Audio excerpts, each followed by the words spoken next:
Hey guys, MageKnight404 here, and welcome you to Let's Quickplay Super Mario Bros. 2. Oh yeah, here's a good old classic. Sit back and let's have some good old nostalgic fun. Story: when Mario opened a door after climbing a long stair in his dream, another world spread before him, and he heard a voice call for help to be freed from a spell. After awakening, Mario went to a cave nearby, and to his surprise, he saw exactly what he saw in his dream. Let's start. So yeah, Super Mario Bros. 2, great old school NES game. Love it to pieces. It's good old fun. I've been getting into a mood of playing it a lot since I've started playing Super Mario Advance on stream, and then I played Doki Doki Panic, which is the original version of this game. So yeah, we get to play as either Mario, Luigi, Based Toad, and Princess Peach, and they all have different abilities that correspond to them. Let's go in order and play as Mario. World 1, there are 3 stages in every world and 20 stages in all overall. So Mario is well balanced. He can do all sorts of things. He has the second best speed, second best power, and the second best jump. His jump height is almost as good as his brother Luigi's, and he falls as fast as Toad does. Luigi and Peach all have different heights and different properties to their jump. You can pick up enemies by holding the dash button, or B. And of course, you jump, and you hold down crouch, you can do a super jump. And the main object of the game is to just grab enemies or vegetables and give them a nice whack at enemies. And now I get to impart my vast knowledge of Super Mario Bros. On here. Pick up this potion, so you can go inside and go to subspace, where you can pick up coins and grab a mushroom to extend your heart, or your health by 1 block. And subspace becomes an exact mirror image of whatever it is you become. If you kill 7 enemies, including inanimate objects that can still hurt you, you get a heart. Which became a lot easier to do. Speed impacts when you pick up stuff. Weaker characters have greater trouble picking up heavier things. But dudes like Mario and Toad have little trouble, and when you collect 5 cherries, you get a Starman. Starman all does is make you invincible, and you are glowy, and it's all trippy and awesome. If you go this way, you can grab these bombs that are here, and use them to bomb away so you can get to make a shortcut to the boss. Ow. That was unprofessional. Grab this potion over here so you can go inside and get the next mushroom. There are 2 mushrooms in most stages, so you can get a max health of 4. And the amount of coins you can get, I believe, has a natural cap of 10. You can get more, but if the game suspects that you can get greater than 10, it'll just stop giving you. I think there's like hard caps like this, it's like 3 at most. So this game is awesome! I love Super Mario Bros. 2, and everyone knows the story about how it was another game before its time, and how it was... Okay, let's try that again. But first we gotta introduce ourselves to the main boss of the middle C stages. It's Birdo! Hello, Birdo! She, or he, as it was before, was a guy as Catherine, who wanted to be a female. Yeah, that's right, Birdo was transgender. Surprise.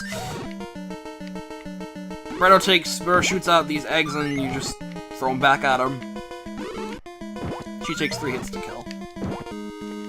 Grab the crystal ball, and go on to the end, where you grab a bonus chance, where you use all the coins you collected in subspace to get extra lives. If you match 3 of any image, it's a 1-up. If you get a cherry, if the first slot is a cherry, you can get... Oops, didn't mean that. If the first slot is a cherry, it's a 1-up. If the first 2 slots are cherries, it's a 2-up. And if all 3 slots are cherries, it's 3-up.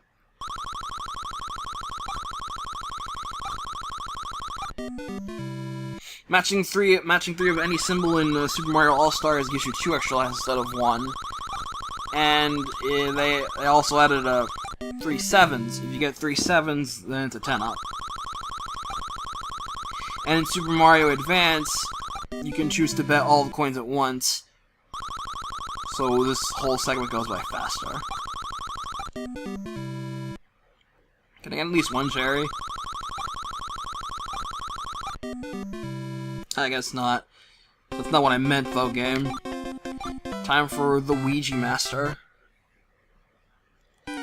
Luigi's speed and power is slightly below that of his brother, but he has the highest jump of any character.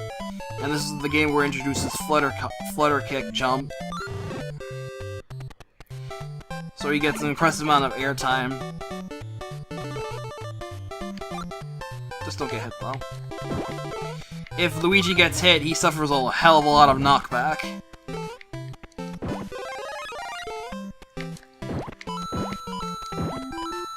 Little speed penalty, that's okay. Go down this vase, you can get a 1-up. Yeah, these vases all have different things in them. Some like just have a 1-up, some just have a waste of time. Some have things like a key. And when you grab them, this guy comes to life. This guy is Phanto, he chases after you, and he's a massive asshole. But I'll only chase after you if he has a key. And you can only kill him if you're under the effect of a Starman. Like this guy right here. So yeah, the origin story of how this game came to be. Most just know it as, oh, this game was another game called Yume Kojo Doki Doki Paniku, or Dream World Heart Pounding Panic. Though, for the sake of it, I'm just gonna call it Doki Doki Panic, or DDP for short. And in that game, you were a family of 4, and you had to go rescue these 2 little kids from a magic storybook that just came to life and just grab them like, hey suckers, now you gotta get these back because we're free now. Also, we're douchebags. And instead, we became Subcon, the dream world, where Mario and his pals just decided, oh hey, let's go save the world together. Because I just had a dream. Mario just had a strange dream and like, oh hey guys, let's go save the world, or why not? How this game came to be, it was actually a prototype for, surprise, a Mario game, because if you played Doki Doki Panic, you know that there was still some Mario elements, and inside of it, like, you still get 5 cherries, it's a star, and there are power blocks and what have you.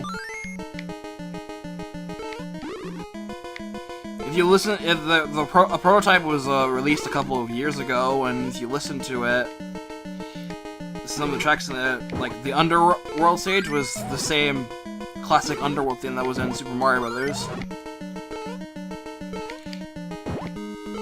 So yeah, it was just a matter of, oh, oh hey, look, yeah, see, I've got 10 coins. You can see it, and it's got this marked in hex! But Shigeru Miyamoto, during the development of the game, was just like, nah! This whole vertical platforming and grabbing enemies to throw around. Oh, I got a cherry. Nice. Didn't really feel all that like Mario, so he scrapped it. That's when Fuji TV came in and like, oh, we saw this prototype of what you got, and we think maybe we can make a game out of it using our characters from the family. And that's what happened. And that's how Doki Doki Panic was born. Meanwhile, Super Mario Bros. 2 had an actual sequel.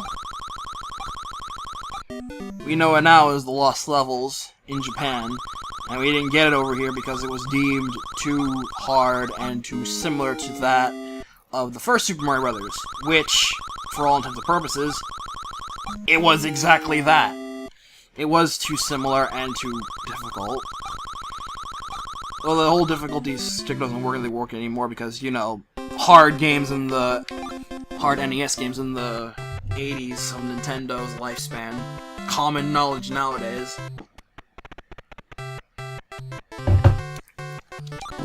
Let's go with Peach. Peach is the weakest character, and she's also the slowest character, and her jump height is only barely better than Toad's.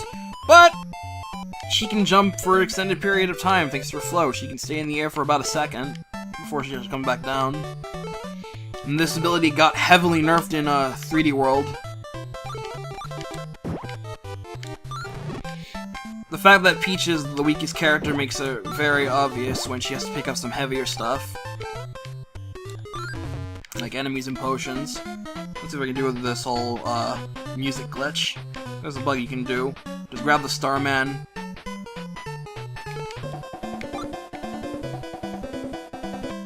And just go inside subspace. If you did it right, you'd be able to force the subspace music to play during the overworld.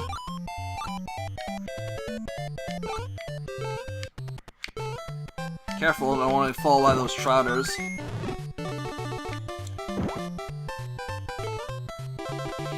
Grab this potion, we can go all the way back here and just rise to the top.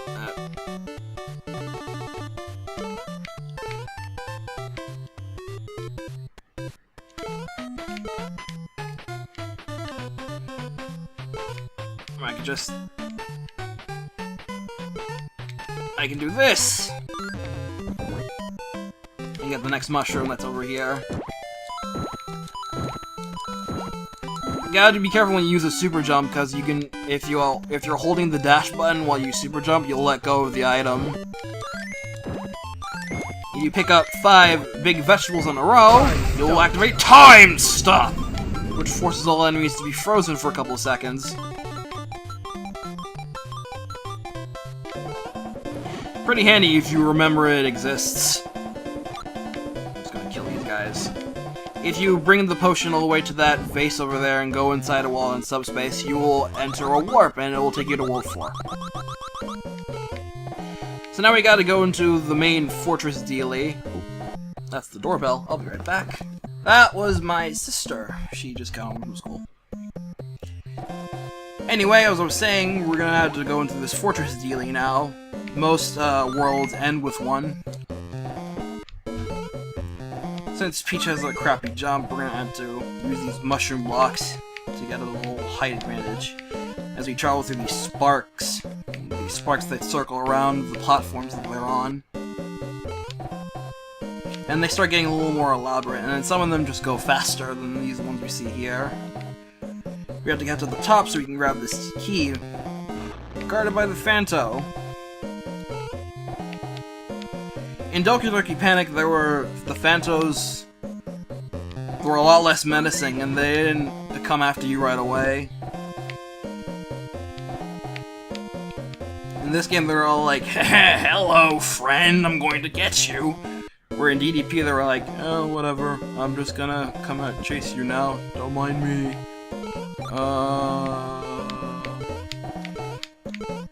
All the rooms that have a Phanto were they added a Phanto in SMB2. Good old classic power block from good old Mario Brothers. It's nice to know that some of the many of the enemies here went on to become actual enemies in later Mario games, like Sparks became Sparkies. You know about Shy Guys and Ninjas. Let's go into those balls so we can fight our first boss! Whenever he's ready to show himself. There he is! Mauser! He throws bombs. And you have to throw the bombs back at him. He takes 3 hits to kill. It's a fairly simple, straightforward fight, just and made even easier when you realize you can just catch the bombs in midair and then just throw them back at him. Just don't get hit. Trying to be stupid like me. Mauser just follows a very simple pattern. He just moves forward a little, moves back, stays in place, and then he just occasionally jumps.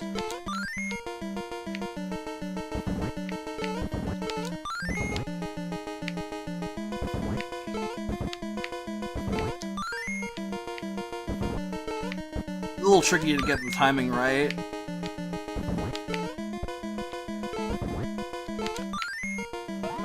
go. And once you get 3 hits, that is a win.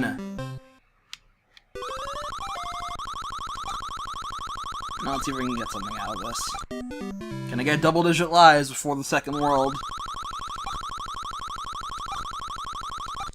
No, it's not looking that way. Oh.